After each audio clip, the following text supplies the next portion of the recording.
All right, welcome back to Bold North Sports, episode 14, right? Yes, sir. 14.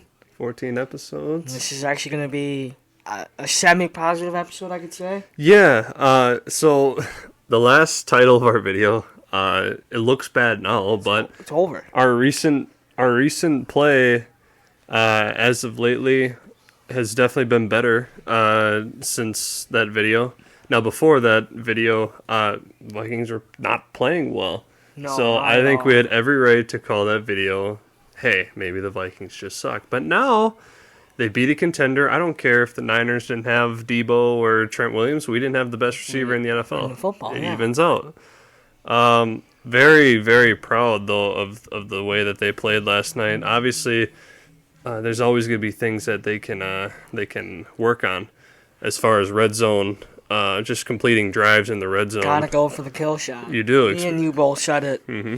You can't, I mean, we did. The Vikings won, but you can't beat a 5-1 team kicking field goals, I would say. Right. I would add, this is the first time we've played a complete game all year. From the jump to the end of the game was just a complete game. And Jordan Addison, I cannot wait for Jefferson to come back because that is simply going to be terrifying. Yeah. So I'm just excited for every game I'm excited for, but once Jettis comes back, we're going to go crazy. Yeah, I'm going to take away more of the positives than the negatives. I know I dipped into the red a little bit there. I think we should just go in the negatives right away. You think so? Okay. Yeah, I think KO's decision-making yesterday wasn't the greatest when it came to moments where you have to just go for the head instead of keeping your opponent alive. At times when we were up 13-7, what was it? It would have been 16-7 after Greg Joseph's missed PAT. Even beforehand, when it was 7-0, and you're down there at your own 5 inside the 5. Go for it. You just got it. At that point, 14-0 looks better than 10-0, and obviously, I know we got up to 16 and 19-3 at one point, but you got to put good teams away, and they'll come back just exactly what the Niners did last night, and it gave us all a scare for sure. And yeah, it was a good game. Obviously, I'm happy that we won, but those little things just have to be cleaned up, especially now.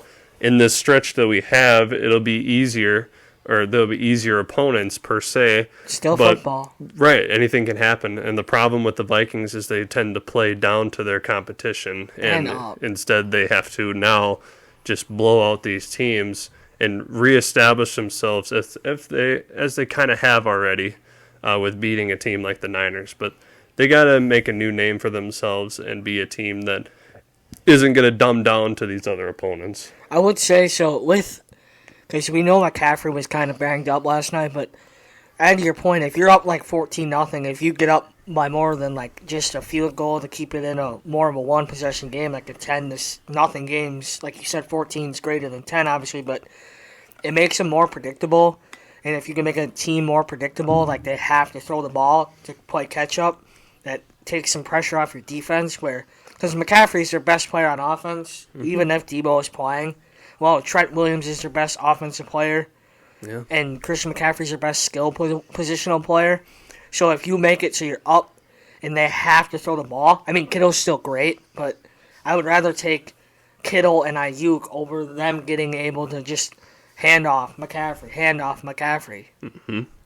I think overall the defense played really well yesterday. Well, I thought we were talking about negatives. Oh, yeah, okay. I mean, we'll touch on that later. I mean, it's raining. Yeah, it's pouring. I can't really. I mean, I would say another negative is because a win kind of you don't deep dive into bad things, but the special teams didn't play very well yesterday. Ryan Wright or Greg Joseph both didn't have good games. Yeah, I mean, Ryan Wright had a touchback or two, I think, and because the game was very back and forth, even though there weren't many points scored. What was the final? 22... 17. 17, okay. Yeah. Joseph hit a 54-yarder, but that crucial 50... Yeah. He missed a field goal, and then he misses the easiest kick as a kicker. PAT. That PAT could change a lot of things. If you're up, what would have been 17-7, Right. and you get another red zone, well, then you probably go for it. Yeah. If you go up 17 and going up 13 doesn't really do anything. Mm-hmm. Yeah. So, I mean, that's another part of, like, the aggressiveness is you got to get Greg Joseph on track, and also, like, depending on the game flow. I think that's the biggest reason why he didn't. But, like, if you go back to last year, the 4th and goal against Green Bay week 1, they went for it. Yeah. So why don't they do something like that? Mm-hmm. I mean, if Jefferson plays, do you probably go for it once? Yes. Just because man on man against Jefferson is 9 out of 10 times Jettis is going to win that. Mm-hmm. Yeah. But also, you got to think about it, too. It was like 4th and goal, and always it'll be the same no matter what down it is. But Jefferson's going to be double-teamed in that kind of situation. And that's where Addison and Hawkinson... Yeah. Oh, You got to wait. You got to wait. Mm-hmm. There's a lot of good positives go, but we got to get the negative out first. Uh-huh. I would just break it down. I would just say that it comes down to KO's decision-making. His game management was better yesterday. It was definitely better, yeah. But that's another thing. You go back, it's winning. Yeah. Changes a lot, because if you lose that game, we sit here and it's another 45-minute negative episode because you're winning, and then you choke, and you lose. Yeah. Yeah. I think what you said there was true. But I think that as little as the negatives are, it can it almost through the game away, even because the game is such a small margin of error, and you miss a field goal, you miss a PAT, you don't you're not aggressive in the red zone. It can really bite you in the back if you just let that team get back into the game, and that almost happened. So that's what I would have been mad about. Still would be. We can add on. I'm sorry to cut you off, but the running game, like who the lead back is, I think me and you both have a pretty good understanding of who we think should be the starting running back and who is the starting running back. It's Cam Akers. It has to be. Yeah. I mean, you watch that game, he gets the ball like 12 times, and every time he gets the ball, you're like, this guy has burst. Mm-hmm. And his leadership. Did you see the clip yesterday in the locker room? Mm-hmm. Like off the field, like he's dabbing up every guy coming off the sideline. This guy got here a month ago. Yeah. And he's already buying in. Mm-hmm. I mean, he wants to be here. He wants to win. Everybody wants to win. Jefferson wants to win. Everybody says Jefferson was a diva. Look what he did after the game with Kirko. Mm-hmm. Gave him the chain.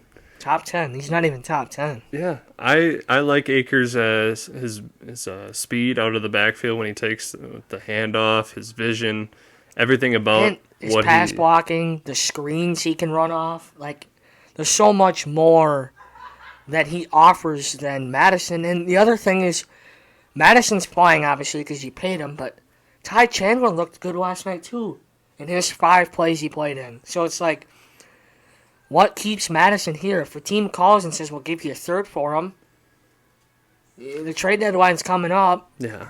I mean, you have Akers. I mean, not even trade him, but, like, not give him as much reps, because you could go, let's say we have 60 offensive plays, give Akers 30, give Chandler 15. Mm-hmm. Honestly, because you might as well see what you have in Chandler before he leaves in 2 years and walks because he didn't get his opportunity. Mm-hmm. Like, look what Akers is doing in his opportunities, and every week it's grown because it's shown that he's better and better every week. Yeah. I still can't believe we got him for a 6th-round pick. Mm-hmm. Like, that's insane. Yeah, both of those guys run with a lot of aggression. Akers had a very recognizable play, probably from all of us, where he broke 3 or 4 tackles, and I just thought that was awesome. And I started that burst again that you said earlier just showed out. Yeah, I started to envision if Madison were the one to run that, and I don't think it would have been the same. He would have dropped it. Yeah, Ty Chandler in the screen game is awesome too, because he's another guy who's bigger than Akers, but relatively the same speed and just as much, if not more, tough as a runner. So those two are your clear-cut future backs, but if you want to make that change now, it makes the most sense. And Chandler and Madison have to be similar size, right? Yeah, I would say so. Yeah, I mean, if Madison, or not Madison, but if Chandler's faster than Madison. I don't really know why you keep giving it to Madison. Mm-hmm. It's not like I don't like Madison. I mean, going into the year, I guess we both probably thought that he was going to be the number one guy, and there was no question about it. Yeah, like you think about it last year, every game that Dalvin was hurt, Madison had over 100 yards, and you think about, well, that's got to translate into this year, and it just hasn't. Because I think Madison's more of like the guy where, like, in the third quarter, fourth quarter, when they're run down, that's when you put him in the game. Like, that's where he made his bread. But, like, now it's like him getting it in the first quarter when everybody's the same stamina is where it's like, well, he's not as good as we thought he was going to be. Mm-hmm. And Kevin O'Connell has to say, like, well, what do I do here now? Because I got my hands tied. Yeah. Because I got 3 good running backs. Yeah, it's not even like the line is bad. The line has been a top 10 blocking unit this year as far as the run game, and maybe it's just Madison not being able to hit holes, or again, his vision is flawed, and it sucks. But we got a turnover. You gotta go with the better hand sometimes, and clearly that's Akers and Chandler, who for some reason has been getting limited snaps this year, and you just see every time he gets the ball that every time he's really trying to make a name for himself, and the passion that he has is fantastic. I love the energy from Chandler, and he obviously showed it in the preseason, and I was hoping to see more from him, and hopefully he gets that chance maybe coming near the deadline here if Madison does get traded. I don't think it'll be for anything higher than a 6th-round pick. I think it'll probably be a day 3 pick of some sort. I just don't think his value is that high enough to be able to get a good trade partner and good value back in terms of that. I think getting rid of his contract would probably be the biggest thing, and just him, obviously. I love Madison. And him. Well, yeah. I mean, I love Madison. He's got a good character, but sometimes you just got guys who are cheaper and better and younger, and when you see how it impacts the entire team, and you just got to do what's best for you, and that probably hurts Kwesi because he signed him to a 3-year. I think it was a $12 million deal or something like that, or 2-year. So, it sucks, but sometimes you got to admit your wrongdoings and move on. Another guy, we both a negative. You have to say him every week. You can say his name. Defensive player. Oh, Harry? No. Didn't even Booth? play. Didn't even Scene? play. Yep. Okay. Scene it's done. Yeah. Yeah, he watching Kyle Hamilton on Sunday was it just reminded me of what position we were in and what we could have had. Now, Jamison Williams, we both were very fond of, but obviously that we don't need him anymore. That didn't it didn't work out. But the Kyle Hamilton pick for sure hurts because he was ranked, I believe. He was the greatest. He's like the greatest safety coming from Notre Dame since Harry. Yeah, since Harry. I thought that was going to be a pick where it makes total sense. He goes to Notre Dame. He's going to learn from. He's going to learn from one of the best to ever do it. It made total sense, but then I see the yellow trade icon come up, and I was like, "Is it yellow or is it red?" It's yellow, or like an orange yellow, and it pops up. I thought it was red. Oh. And I'm like, you gotta be kidding me, because he was only gonna fall so far, and he did. I think he got picked about a pick or 2 later. Well, that's the other thing. Like, if you want to go back to safeties, should have taken Winfield over Gladney. Yeah, it's tough to say because what happened to Gladney, but yeah. Well, I mean, still though, like Winfield, his dad was here. His dad was awesome for us. He's a gopher. He was awesome at the university. Mm-hmm. Like, it's so hard to. The problem is that that's why we're not picking. Yeah. That's why we're sitting here where we talk about the games on your sofa. The problem at the time was that Anthony Harris was coming off a season where he had 6 interceptions. But wasn't he gone? No.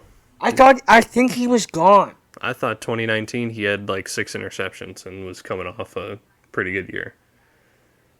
I think he played. And then 20 he was here. And he played awful. And then 21 he was in Philly. Yeah.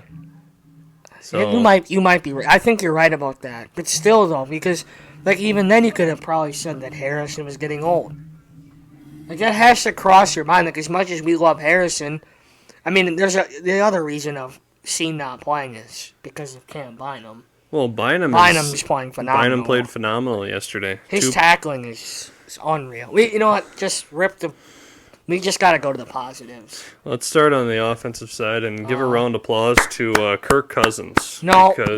Why not? You can't start with Kirk. Why not? You got to start with Christian Darrisaw. Okay. You got to start there. Go ahead. You got to start there. Okay. Nick Bosa gets all that money, and he comes in a mini, and he's like, nothing. These tackles suck. He won one rep. Out of 40 reps against my boy CD. CD's a beast, man. He's him and O'Neal and Risner. Like, you can't. It's like Kirk played awesome, but you can't. Like, the offensive line, we've been complaining about forever, and they showed up last night, and that's why you win. You gave Kirk time, and look what happened. Mm-hmm. Kirk and the offensive line go together. Like, that offensive line, Dalton Risner, if he has to play next week, or we're not going back to Cleveland, right? Well, see, the difficult part about that is he's played left guard his entire career, and making that shift, I don't know how. Wait, so I'm so bad at this. Ingram's our right guard. Yes. And Cleveland's our left guard. Yeah. And Risner plays right guard. No, he plays left guard. He's always played left guard. Make Cleveland the right guard. So, yeah, because you got to go with the better hand. Now, Ed Ingram played pretty well last night. Everybody did. Wasn't bad. He had matchups that wasn't favorable to him. He had Eric Armstead a lot, and I think he had Kinlaw a few times. And that Javon Hargrave. He had Hargrave. Who's overpaid. And Bradbury played really well, too. I think he had 0 pressures. So, the offensive line just played awesome. O'Neal and Darrisaw are your 2 greatest offensive linemen, and they just showed both of them. Like, their whole defensive line is good. They started with the tackles. Christian Darrisaw, you can sit here and talk about him all night. We've known he's been good. We've known our tackles have been good. Yeah. It's the interior offensive line, and they played awesome. They played pretty well. If they play like that every game, we can't lose. No, especially with Jefferson getting back, and that'll be. I think I'd feel very confident. It's terrifying when Jefferson comes back. If this offense keeps clicking, give Akers the ball more. This offense is going to go crazy. Mm-hmm. Like we thought it was going to. Yeah. Then next, Jordan Addison. No, you got to go back to Kirk now. You go to Kirk. See, you go offensive line, Kirk. Okay, you say the players that we want to go into, okay? Okay, and I'll just respond. I'm just saying. You have to start with the offensive line, Cam. We've known Addison's been good. You know what I mean? We haven't known that Kirk has been good? Well, we've known that, too. Kirk's been doing... Kirko's been Kirkin. Okay. So Kirk, nothing else to say. He's just a top 5 quarterback, and you can't argue it anymore. Mm-hmm. You cannot argue it. Yeah, he put the narrative to bed. Well, he's put the narrative to bed the last 5 years. Mm-hmm. QB wins is the dumbest stat of all time, and he played awesome. Yeah. You give him time, and look what he did. I'm just saying. Yeah. You can't say anything else. You gave him time, and look what he did. Give him time every week. Mm-hmm. Okay, now we can go to the next one. No. You don't even need to really talk about Kirk unless you have anything else to say. I do. Against a top defense like that. Now Cam's locked back in. Well, against a top defense like that and being down arguably your best. I wouldn't say the top defense. It's the front 7. Their secondary is horrible. I said a top defense, not the I know, defense. But still, it's their front 7 is nasty. Yeah. Well, yeah. I mean, I'm not gonna sit around and say Charvarius Ward is a bad corner. He's still good. solid. He'd start on our team. Yeah, I mean, yeah. And then they got that. Well, who's a safety from USC? Hufanga. He's good. Good. Yeah, their secondary isn't horrible, and they got a great linebacking core. I mean, at all 3 levels, they're solid. But, yeah, Kirk delivered. He moved around a lot. That's one thing that I've noticed a lot from Kirk this year is his ability to actually climb the pocket and help out the line. I think he did there's a play that he had to Powell yesterday of about 20 yards or so where he stepped up in the pocket when Ingram and O'Neal got beat, and he made a nice pass. And there was that play where the entire line just collapsed, and there's actually a picture of him. You can't even see him. Yeah, it's believe it or not, he's in the picture. And he just escapes, throws it to Addison, which was in the final few minutes of the game, and And so, those things from Kirk, I mean, and obviously, on top of that, a $3.78 yard performance right there, plus 2 tutties. I mean, if you can argue anything, the interception, but I heard that he tried to lead him, and you just have to throw it to his body. And it's a different, because he was throwing it to Addison, too, and Addison's not a big receiver. Like I was here, and I listened to Fan On after the game, and they said, like, if you throw it to his body or something, he'll catch it. Or if it's like Jefferson will catch it just because he's a vet. He doesn't know. Mm-hmm. But then we seen the ladder of that play, and it was a 60-yard touchdown to J.A. Yeah, it seemed like a failed play from the start, honestly. Which is fine, though, because we got the ball right back. Yeah, but you wouldn't have known that. I think that in that moment, like, you stare down Addison, making it your only priority. From the start, he was pressing him, and then you run a slant. It's pretty easy to follow a slant, and especially when Kirk is lasered in on him. So I think that entire play, and it just didn't seem right, it looked like. So we're lucky that McCaffrey, the rare occurrence that he fumbles. He wasn't 100%. No, you could tell. But we definitely got lucky there, which, a lot of turnovers have been happening as of lately, which is nice to see finally. Mm-hmm. But still, that first drive turnover incidents that always happen seem to not, go away yet. Those are still some growing pains that we have to get over, but I feel that we eventually will. We after that turnover, though, we played awesome. Mm-hmm. Yeah. So the next name on the list, Brandon Powell. Okay. Yeah, he had Brandon Powell. Yep, gotta save the home guys for later. But Brandon Powell, I felt played awesome last night. 4 catches, 60 yards, blocked very well.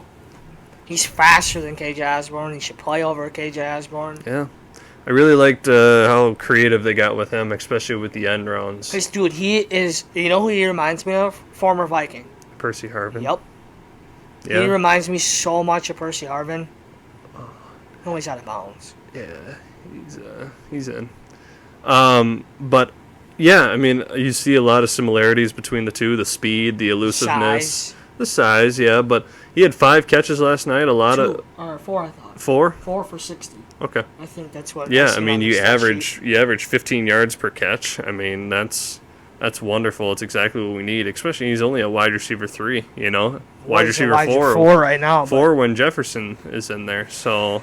I think KJ is going to start to lose his job here, because once Jefferson comes back, your top 2 guys, and then Powell can give you the jet sweep, the running back, like wide receiver in the backfield type vibes. I could definitely tell that Kirk lost trust in him. He threw it to him not a few times, but he was very selective with KJ. And it was big moments.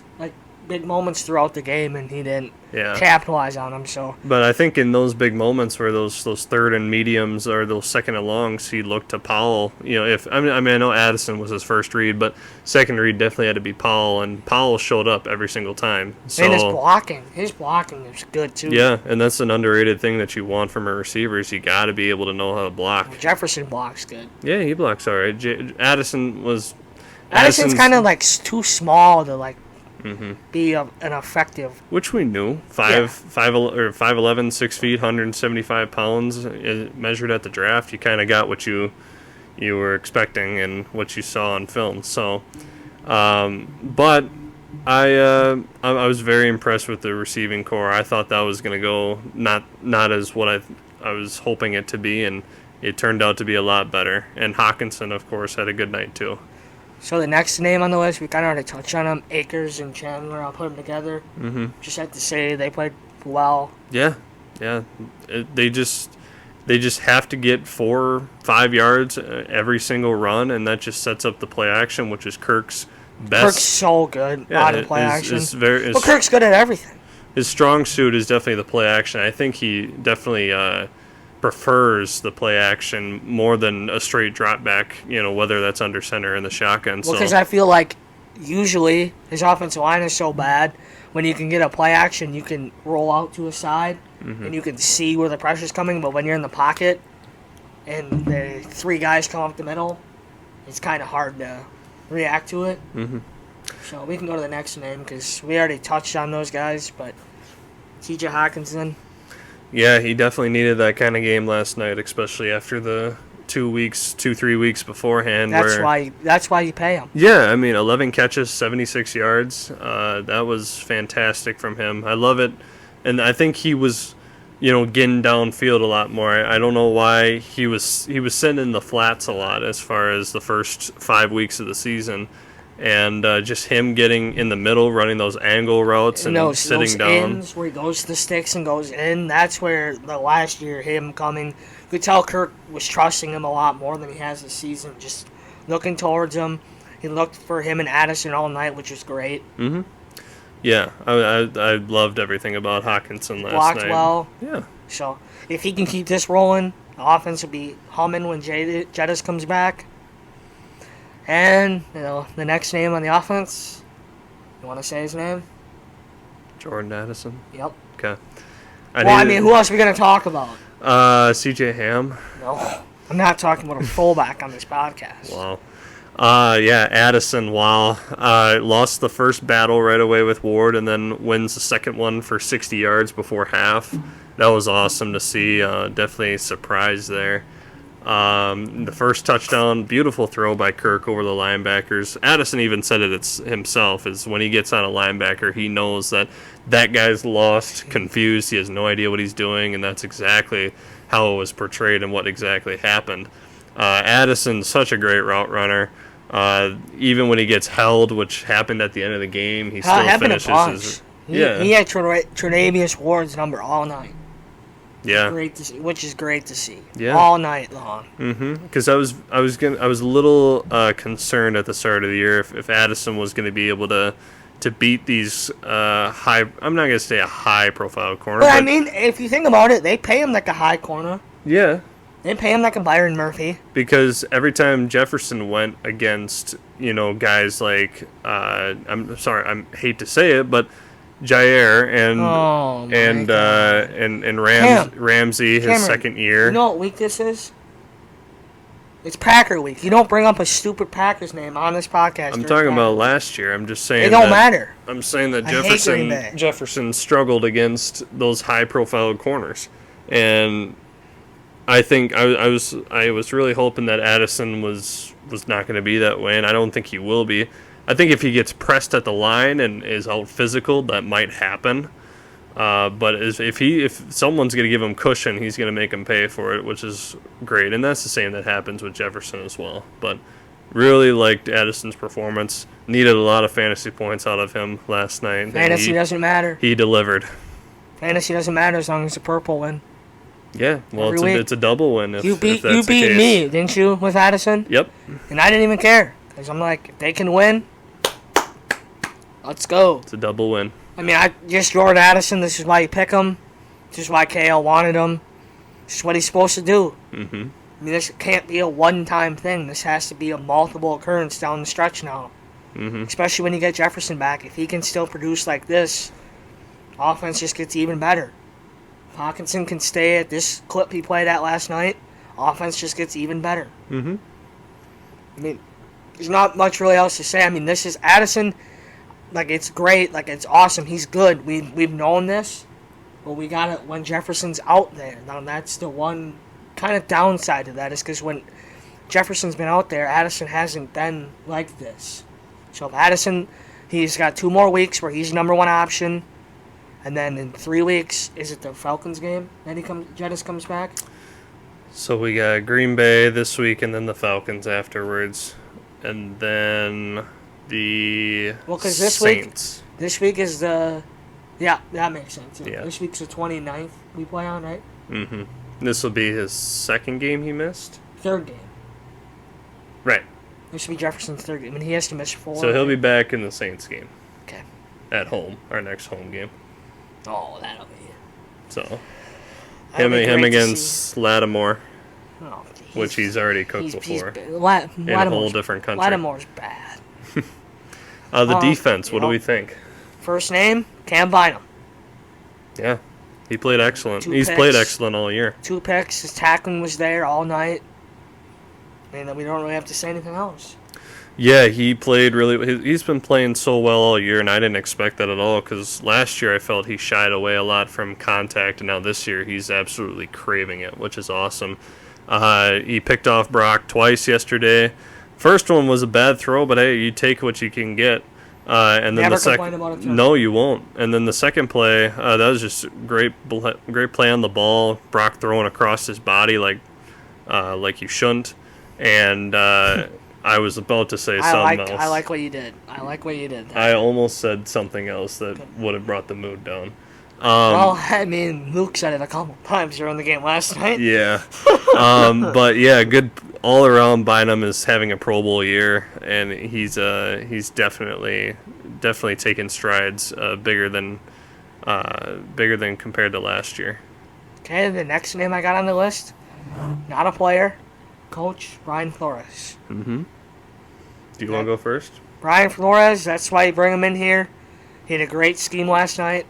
Felt like he controlled Kittle and McCaffrey the best they can. Because, like, when you're playing skill guys like that, they're going to get their catches. They're going to get their runs. Like, you have to let it happen. But they didn't overwhelm us, which I felt was good. McCaffrey still scored 2 touchdowns. And I think he only got, like, 80 all-purpose yards. Mm-hmm. Which, like, we'll take that.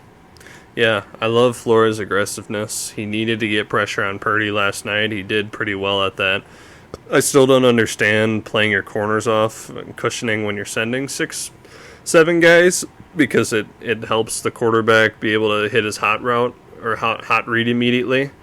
So I think that in that case, you need to fix that, because Byron, yes, like if you think about it, if you're thinking about that you're going to get beat, it's probably not going to happen. You got, someone's getting through and he's getting pressure. He's having his hands up. He's about to deliver a hit, and I'd rather have somebody get beat on a go, but it's going to be a bad pass. I mean, they're not going to be able to get the ball out quickly if they're doing so, or getting jammed at the line. So when you give them that cushion of 5-7 yards, they can hot route to a slant and it's an easier throw, and it's like the pressure never even happened. And that's exactly what happened in the LA game. I think I talked about in the last video. But all Herbert had to do in the LA game was get the ball out quick, and that's really that's all we lost. Yeah, and I don't think it's anything that has to do with how I'm not gonna say mediocre Byron Murphy's been playing, but no, yeah, he's not. He's not. We thought he's gonna be. He's not really showing. I mean, there's plenty of season left, but I think it just comes down to having to put your players in better situations to succeed. And I think that it looks bad because you have them playing off, and the offense has the ability to do so. Caleb Evans the same way. I trust both of them. I trust Mekhi Blackmon. At what rate do you trust him, though? In that sort of situation, like if you're only rushing 4 or 5, like no, you can play off. You get it. But at a time where you're sending 6-7 guys and you're trying to create pressure, you can't make it easy for the offense. You gotta be able to get those guys to jam the receivers and take a second or 2 off of their route, so then they can't even get into it at all. So that's what I feel. But overall, I've loved Flores' defense so far. I mean, where else you go? I mean, you can go Hitman, played good again. Yeah, he just shows up, seasoned vet. Yeah, he had a nice crucial PBU at the end of the game there. That was a quiet game, but hey, that's fine. Another quiet but productive day. Ivan Pace. Yeah, Pace. Didn't get in the stat sheet, but he's still learning out there. Pace isn't the flashy guy, but he still makes the calls out there, and he's aggressive. He's almost at every play. He flies around. I love Ivan Pace. It's good to see the kid succeeding after all the Twitter hype and all the just everything about the guy. The Twitter hype, all the hype for him is hit through 7 weeks. Yeah, and just himself. Like, he's a guy that believes in himself, and he nothing was going to stop him, and he climbed up from the 3rd team to the 1st team in a matter of weeks in training camp, and it's good to see. I absolutely love how he's been playing. 100%. Can I name one? Yeah. Okay, Jaquelin Roy. Yep, I agree. He was on my list. He's playing really well. He in that nose tackle spot, and as much as I vowed a veteran presence, but Harrison Phillips sometimes doesn't really get it done. I just don't think he has the size. Him or Dean Lowry, they both suck. Yeah, I think if they can stick in their 3-tech kind of positions, then sure. But you have to have Jaquelin Roy at the nose tackle spot. He got through every single time, and he's such a force to you're not going to be able to reckon with. And absolutely love the pick that we made with him on day 2, and it just was he day 2 or day 3? I think he was a 4. Okay, was he a 3rd round? No, he was a day 3 pick. He was a 4th or 5th round pick, I believe, which was crazy because we went 2nd rounder, we didn't have one, and 3rd rounder we went Mekhi Blackmon. Yeah, yep. So he would have been at least a 4th or 5th. And he actually, funny enough, because we just played the Niners, we traded picks with the Niners when they picked their kicker. Oh, Moody? Yep. Yeah, we were the team that traded with them to get him. Mm-hmm. We traded back for Mekhi. Yeah. Yeah, so Jaquelin Roy is playing really well. And, of course, the number that he's wearing definitely helps resonate with an old Vikings legend and Mr. Randall. Mm-hmm. So, yeah. You got the next player? Do you want me to? You can go. Danielle Hunter. Yeah, I mean, he had a sack, but that's really all he did. Yeah, but he's got 9 sacks over the season. I know, but just because you have sacks, you need to get TFLs and other tackles. You know what I mean? Yeah, but he's an edge. He's there to create pressure. True. He's there to, get sacks. He's there to I think he's done a terrific job. Definitely deserved the $20 million so far. Got to extend him. Unless a team calls for a first. At least a short-term extension because he's 28. He'll be turning 29 in December, I think, or November, one of the two. But he's playing really well. I still think if you get a first for him, you have to take it. Yeah, because it's the only time you're going to have, because nobody's going to offer a first once he gets to that age of 30 in a year. And he's on the contract. He's on. Yeah. Mm-hmm. So if it's a really good deal, you might want to take it. It sucks, but you got guys like DJ Wanham who's been playing pretty well as of lately. When Davenport gets healthy, he was playing solid, but you got to keep him healthy. That's the issue. It seems like he takes 1 step forward, 2 steps back. Mm-hmm. That's what we've been doing with him all year, I feel like. Yeah, and the 2 steps back are just stuff that unfortunately happens. It's not his play. It's just that the dude's injury prone, which we knew. But yeah, overall, the defense, I felt they played really well. And sure, you can say that Debo and Trent Williams didn't play, but they still had a lot of weapons they could allude to. I mean, Ayuk started off pretty hot, but then he kind of disappeared. Mm-hmm. Kittle played really well all game. You can't say that he took his foot off the gas. But McCaffrey held him to 11 rushes for 35 yards. I mean, you made Brock Purdy not, all the opinions about Brock being this next Tom Brady, which I don't know, he still could be, but he's still young. I still think that he's a guy that is able to, just like anybody else, you stick him in a spot where he's got playmakers all around him. I don't know how he couldn't succeed. That's to touch on that. That's another one of those things. If I know the tanking conversation is gone, that's thrown out the window, but Brock Purdy's essentially still in his rookie year. The number of games played in the regular season, he's still in his rookie year. So that's one of those learning games. Yeah. Where Niner fans will bag on Purdy for not playing well. He's still learning. And that's what Viking Twitter's not ready for when the Vikings, which they shouldn't for the next 3 to 4 years, turn from Kirk. But that's what's going to happen. You just have to accept that. Mm-hmm. That's one thing from the game last night that stuck out to me is like, in number of games, Purdy is at game like 15. So technically, it's just still rookie year of games played. And games like that and last week are growing pains that a franchise quarterback goes through, and you can't bag on him for that because he's still learning. Mm-hmm. Like in 2 years, does he make that read for the second Bynum interception? He probably doesn't make that read. No. He probably keeps it, runs it, or does something else with it. Yep.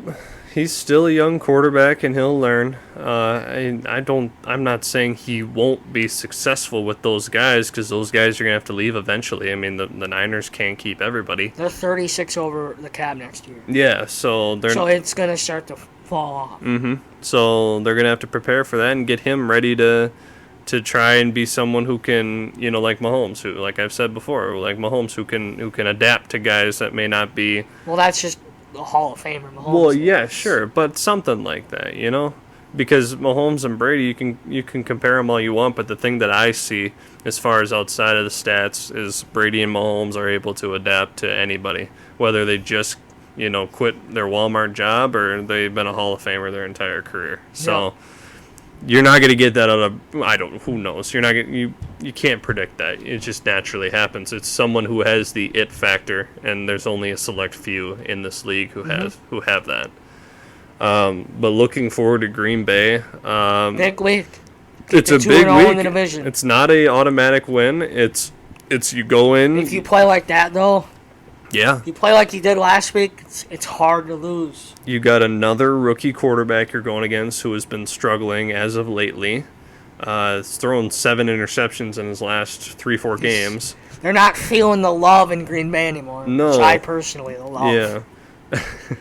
But you're playing in Lambeau. The Vikings don't necessarily do well in Lambeau, but at noon they actually do pretty well. Not night games in Lambeau. We know that for sure. Or 325 games. Yeah. Or when Evan Gaia goes there and talks crap. We know the outcome of that as well. Yeah. But I think this is a very winnable game. The lines actually have us as 1-point underdogs this week, which I was whatever, I'll be an underdog. I mean, again. they're banged up too. Jair might not even play. And that just means another opportunity for Addison to prove why he could, why the Vikings made the right choice and why the 3 receivers picked before him are that was a mistake. Zay Flowers is good, but Zay's doing well. Quentin Johnson, where is he at? Yeah, and I thought he would get more action because of Mike Williams being out for the year. But and then the other one, Najigba, they didn't need a receiver. They didn't because they got DK and Lockett. So probably in the come up years because I think Lockett's 31 or something like that. So I think that's probably just a future pick that they probably couldn't pass up because Smith and Jigba was one of the best receivers Jordan coming up. Addison was sitting right there. So, I really feel like, though, the situation that Addison's come into is one of the best. So I feel like Zay Flowers or Najigba would have been 2 good picks for us as well if one of them would have fell to us. Yeah. I mean, I just don't think Quentin Johnson fits our offense, but Zay Flowers and Addison are similar in size and speed and stuff, so those two are similar, and then Najigba is just an all-around good receiver, in my opinion. Yeah, that was one receiver that I didn't want was Quentin Johnston. No, all the other receivers I wanted. Like I think we both wanted Najigba if he would have fallen, and as well as Zay Flowers. Yeah, I would have been fine. I would have been fine with Jalen Hyatt too. That was another one that I liked. He's playing good in New York. Even though they're having a dumpster fight every It's not bad. I liked his height and I liked his speed and But he wasn't a first round grade, and in the second and third picks, you're going for more of like depth and needs more than a home run pick. Yeah, so I think that we made the right choice. And I think that he's just proving himself that I'm not the second receiver. I'm, Jefferson's 1A. 1B. He's 1B. Which we'll have to, like I said, we'll have to see because now when Jefferson does come back, KL is going to have to scheme. They're going to have to get more plays in the game. Yeah. Because Addison and Jefferson and Hawkinson and Akers all need their touches. I think I guess a negative that I missed. Kevin O'Connell's got to do a better job of getting the play call in a lot quicker. You can't burn all these timeouts every single game. Because then if he can, also to add on to that, if he can get Kirk to the line more and then Kirk can see it and Kirk can check into what he wants to check into, that makes Kirk even better. Because if Kirk's running a play that he's comfortable with and he likes, you know what I'm saying? Yeah. Yeah, I think that's the one thing, you just got to keep...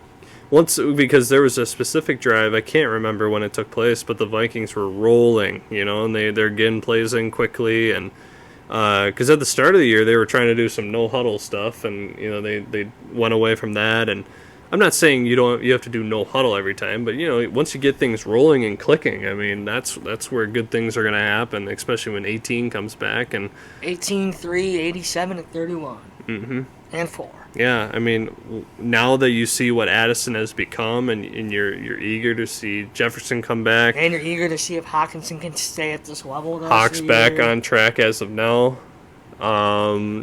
It's going to be fun to watch, especially when the playoff picture starts to form, and these NFC isn't very good, which helps the Vikings a lot. Yeah, I mean the Vikes are in second place right now, and the way the Lions play this week, they're not invincible. They're beatable. Very beatable. And like I said, if you can go, I think we both said if we can go 6-0 in the division, you're in a great spot. No matter if you're 9-8 or 13-4. Because that even if you win the division and you're 6-0, that just helps you with in-conference wins as well, which is another big tiebreaker in the league. And this Niners game is huge. Yeah, I mean, come playoff time, it's huge. Half of those conference wins that you would want are right there. The one conference loss that hurts is the Bucs. Yeah. Because they might be in the same range as us come playoff time. You never know. We gotta stop jumping the gun. We and you jump the gun way too fast, and it's one episode later we're talking about a completely different story. Yeah, I mean Philly's at this point. Philly's probably gonna be the 1 seed. There's a lot of football to play. They still have to play Dallas twice. I know. Yeah, I don't know. That'll have a place and time for that. But I'm excited to see what we do against Green Bay. I haven't watched much of Jordan Love this year, so maybe I'm only seeing the bad parts of him. But it clearly doesn't seem like it's been going well for him. And they're banged up a little bit. I'm pretty excited for the next few weeks, and this is where you can start rolling now. And there should be no talks of tanking at all. I mean, shit, Caleb Williams is not playing his best football as of the last 2 weeks, so I don't. He seems kind of like a diva. I don't think that needs to come up in any conversation anymore. So. I'm not saying you don't pick a quarterback next draft. That's not a bad thing, but I don't think that has to be the main focus right now. Especially at this rate, you're picking in the teens. Right now. Especially when 8 is balling out right now. You don't need a QB. I mean, Kirko. Like last night, how can you play any better than Kirk did? You physically can't. Yeah. It's impossible. Yeah, I sat back and I really just thought like, wow, Kirk is. I think we take Kirk for granted at times, and we focus on a lot of the bad things that he does. And he is an old fart that you may not move around as much as you want him to. But damn, he's got a good arm, and his accuracy and his toughness. Time. Yeah, you give the guy time, and he can deliver. And clearly, it's exactly what happened last night. And Vikings play like they did last night for the rest of the season. I definitely think they could at least have a good chance of winning out. Oh, yeah, for sure. I mean, a 13-4 or 12-5 season is not out of the question. No, but also 4-win season isn't out of the question either. No, it's not. You could go back to how you were playing before. There's a lot of football to be played. This is one of those weeks exactly like Buffalo last year. You get this big win what did they do you've been looking for. What did they do against Dallas Then they come home against Dallas, and that's exactly what happens. You can't let that happen again. And the Vikings are known for that. You can look back about 6 years ago. I mean, after the miracle, you go into Philly, you lose. You beat the Saints in the wild card. You lose against San Fran. Yeah, because Bosa had a cheap shot on O'Neal. Yeah, Buffalo. I hate that guy. You win that game. It's the craziest game I've ever watched. And, then the next week. So the Vikings aren't very good at getting these emotional wins or these big wins, and then the next week they just can't seem to put it in the past and move on and keep playing their best football. I think this week's different because this is a different type of game. This isn't just a regular big primetime game. This is the rivalry. We hate Green Bay. Yeah. You hate Green Bay. I hate Green Bay. We hate Green Bay. Yeah. So there's a lot more variables in this than just a regular when you're playing Dallas or somebody. Yeah. This game pops out. You have this game circled on your calendar in May. This is when you go to Green Bay. We know what happened last year, so you got to make it right. Make the ship right in Green Bay. Yeah. You get back to 500, the season starts over. You got a new identity, a new regime. And you get a good receiver coming back, too. And you got... Which is going to add more morale and just juice to this team when Jefferson comes back. Oh, yeah. And, Jefferson... Look at him. He's locked in. He's hurt. Look at the guy. He's not complaining. He's not complaining about his contract, nothing of that. He's given Kirk a big chain. Which is the wrong. He gave him the wrong chain. And a lot of people don't look at the fact that, like we've said it before, Kirk has helped out Jefferson get to where he's at. And people say, well, Jefferson has made Kirk into the quarterback that he is now. But without Jefferson last night, Kirk proved that I don't need this guy. I love this guy. Yes, he's amazing, but I don't need this guy to show that I can be this great guy without a star receiver, which Addison's getting into that form, of course. We just gotta, like, what are we gonna do in 4 years when Addison's contract is up? There's gonna be, you look at contracts that are expiring right now. You can't throw money everywhere. Obviously, you're just gonna have to get rid of guys. Have to let guys go. Mm-hmm. But in 4 years, Hawkinson's on the books for his massive deal. Jefferson should be on his or 20-year $1 billion contract by then. Think about it, right? Hawk's going to be 30 in 4 years. And he'll probably take a pay cut. Yeah. I mean, but you got to think about that. Daniil, you got to think about him being 33. Yeah. You got to think about, I mean, linemen can go pretty far, but O'Neal will be about 32 years old. But not Jefferson, but Darisaw will be in his prime. Yeah. Darisaw would be a good, 27, 28 years old. You got to pay him. Trent Williams' at 39. Or is Trent Williams 40? He's not that old. I think he's in his mid-30s. Look it up. Stat, Bryce. Bryson, we need an age confirmation on Trent Williams. I think he's 35 years old. I think he's 39. Okay. Or 38. I think he is 35. Boom. Damn it. I should go buy a lottery ticket. That's not luck, but I think there's guys like Harry. You gotta think of Harry too. Harry's getting paid a good amount as well. Harry will probably be gone in 4 years. And you don't, probably before then, unfortunately. You got to think about if Byron... Well, he's going to be gone this year because we're going to win the Super Bowl this year. Yeah, and then you got to think about Davenport, and that's also $13 million. He's not coming back. You think about Byron Murphy if he's not playing up to what we thought he was. I mean, there's going to be contracts that are getting... This team's going to be completely different in 4 years. Well, yeah. I mean, but there's going to be guys that definitely get out, It's True. just the flow of everything. True. You look at the Niners, like... They might even have to pay Cam Bynum money. Yeah, well, you're going to have to. If Smith leaves, you're going to have to. Yeah, because you have Metellus and... I mean, you got Metellus on a contract, too. Mm-hmm. But that's cheap, though. Yeah. So I think they got to play their cards, right? I think they got to really focus on who they're giving money to and not make the same mistake as what they did with Madison and pay him more money than... He's only getting $3.5 million. Well, sure, but you could go out and get a running back in the 5th round, and he'll do just the same, if not better. So also with that running back, where's McBride at? A practice squad? Why doesn't he ever get elevated? Because he's slow. He's probably slower than Madison. Bad pick. We should have used that 7th round pick on Ivan Pace. Well, we got him either way. I know, but we should have picked him. McBride was pretty good at UAB. It wasn't bad. No. But you kind of knew his speed coming in. He ran a 4.6, I think, at the 4.5, 4.6 at the combine. So kind of got what you were expecting again with kind of that whole thing. But I think McBride will probably be gone here soon if he doesn't, like, his preseason wasn't very impressive. Mm-hmm. So if he doesn't do anything next year, because you've got guys like now you got Akers and you got Chandler, and then you also got Kane too. So there's only so much room for running backs on the depth chart. So I don't think that he's going to fit into that spectrum if he doesn't prove anything or separate himself from the others. Yeah. But we will see. So otherwise, impressive win. Loved Huge everything win. about it last night, and definitely got a lot of respect, I would say. I think it's just because the Niners losing, everybody loved to see that, which I get. But it definitely just shows that we can compete with anybody in this league, and that those losses against Philly and LA. Oh, Philly, you can't even really say. I mean, if you think about it, we're the best team to go, other than the Commanders, to go into Philly and play as well as we did. Mm-hmm.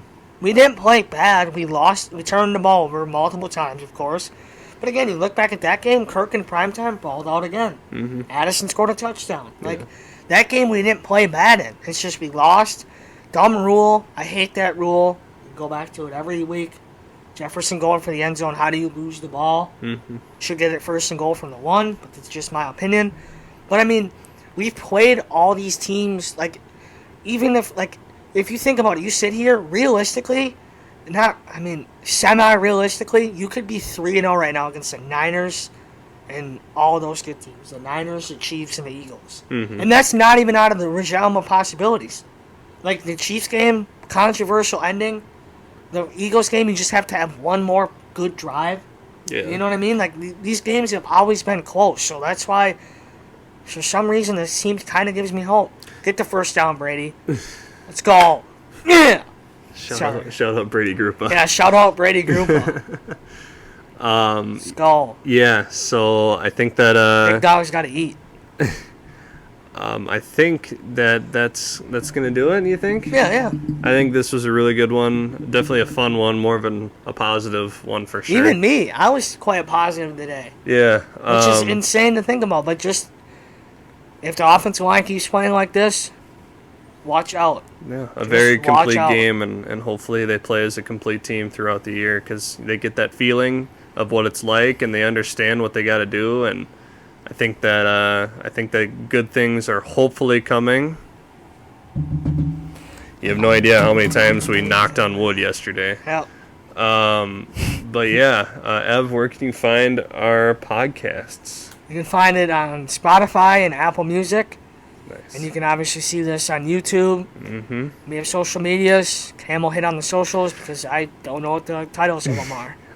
So we have social medias, Instagram, Twitter, at Bold North Sports, TikTok, Bold North Sports Podcast, where we upload clips of the full video length podcast after it's been uploaded. Give a little sneak peek of what we're talking about. So definitely tune in there. And yeah, I'm not gonna mention anything about No, don't. that because that's probably not gonna happen. We're not very interactive with on like Twitter or Instagram. Mainly Not yet. Not yet. Mainly just TikTok We might for have now. just deleted all of our posts on Instagram too. Yeah, but I don't know. We'll get some new stuff out there. We're just trying to figure out what works best for us right now, as far as just trying to grow this a little bit better. And I think just sticking to what we do best is going to help us out moving forward. But to look forward to our upcoming podcasts, the Timberwolves start tomorrow. The Wild have been going for a little bit now, so We'll figure out the scheduling with that. I Yeah. think what we're thinking right now is we're gonna do like one video a week on both of them.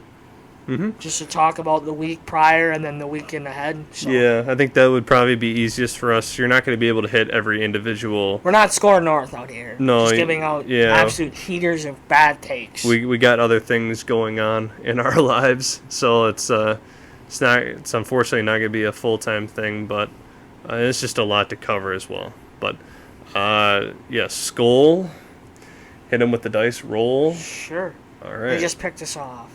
And they picked us off. We'll see you guys Next time. next time.